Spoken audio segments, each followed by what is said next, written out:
As efforts to fill the leadership gap at the Independent Electoral and Boundaries Commission IEBC, which has remained vacant since 2023, continue, the Jubilee Party has urged President William Ruto to meet with political parties before making recommendations on who should lead the commission.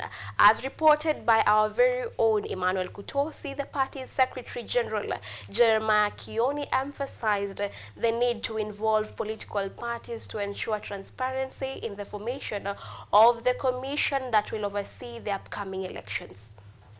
Raila Amolo Odinga is part of KK. For all practical purposes, there is no way you can be able to rely on his decision making, that you make it on behalf of the opposition. A day after President William Ruto received the names of the top candidates for the Independent Electoral and Boundaries Commission IEBC chairperson and commissioners from the selection panel, mixed reactions have emerged regarding the process. Political parties have an opportunity to agree on who becomes the referee, so that it's not a referee from one side of the game. Jubilee Party Secretary General Jeremiah Kioni has urged President William Ruto to convene a forum with political parties before forwarding any names for vetting. So it's only fair, if we want a broader acceptance of those that are going to be manning our elections or the electoral process going forward, that they are subjected to a wider scrutiny, which should involve those in the opposition. Referring to the need for fairness in choosing the referee of the next elections, Kioni stressed that all stakeholders must be satisfied with the leadership of the commission. The IEBC has remained without a chairperson or commissioners for over 2 years, following the resignation of 4 commissioners after the last elections and the retirement of others, including the late former chairperson of Ula Chebukati. The sole remaining commissioner, Irene Masit, was also removed from office.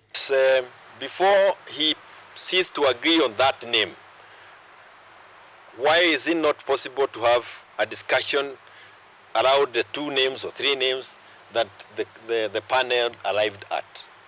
So that hata wewe mwenyewe ukienda kwa hii mchezo ya uchaguzi, unajua kwamba huyu referee si referee wa kucheza kutoka side ile nyingine. The vacuum has left some regions in the country without representation following the deaths and resignation of office holders who were appointed to other government positions. Additionally, constituency boundary reviews, which were due in March last year, are yet to take place. We have 19 electoral areas that have been without representation for quite a while. Roughly 28 days remain before the president's deadline to submit his nominees for vetting, an important step in advancing the formation of a new electoral team amid growing calls for inclusivity. We in the opposition would want to make sure that this process moves faster or as quickly as possible. But then also, tusije tukakibia and then we end up with a team that does not deliver us out of the problems we are in.